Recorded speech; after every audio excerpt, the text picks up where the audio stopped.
Anong pagkakaiba ng complain at complaint? Yan ang ipapaliwanag ko sa inyo sa video na ito. Makinig kayong maigi because there will be a quiz at the end of the lesson.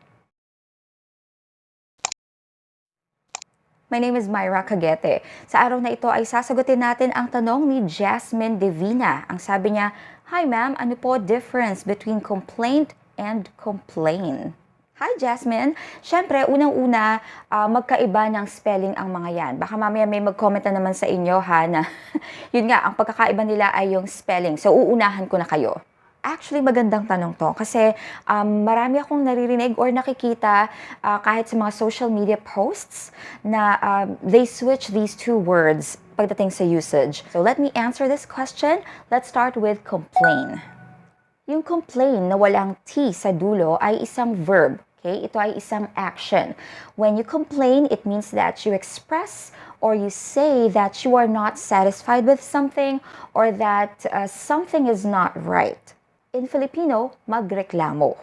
The verb complain is usually followed by the preposition about, to complain about something or to complain about someone. For example, Karen always complains about her internet connection. Laging nagrereklamo si Karen tungkol sa kanyang internet connection. Another example sentence, she complained about the rude employee. Nagreklamo siya tungkol sa bastos na empleyado. Okay, so yung past form at saka yung past participle form ng complain ay complained, hindi complaint. Siyempre, pwede rin nating sundan ng to yung complain. Complain to someone. If their service is bad, why didn't you complain to the manager? So kung pangit yung serbisyo nila, bakit hindi ka nagreklamo sa manager? At pwede rin nating sundan ng of yung complain. Complain of something. According to Macmillan Dictionary, complain of something means to say that you have a pain or you are ill. For example, she's been complaining of headaches.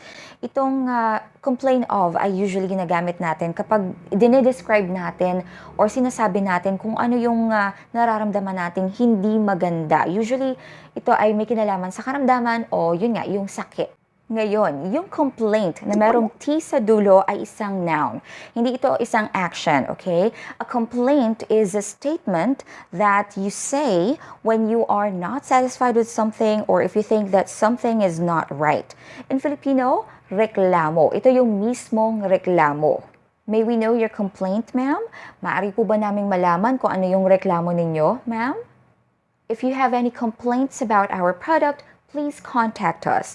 Kung meron kayong mga reklamo tungkol sa aming produkto, makipag-ugnayan po kayo sa amin. So yun lang, yung complain na walang T ay isang verb, ito ay isang action. Yung complaint naman ay isang noun, ito yung mismong reklamo mo. Now let's do the exercise. Number 1. I have a blank about your new policy. Complain or complaint? Complaint. Number 2. Please don't blank here. Stop making a scene and file a formal blank to the police. Complain, complaint, complaint, complaint. Complain, complaint. Number 3. If you have an issue with what the manager is doing, lodge a blank against her with the HR department. Complain, complaint.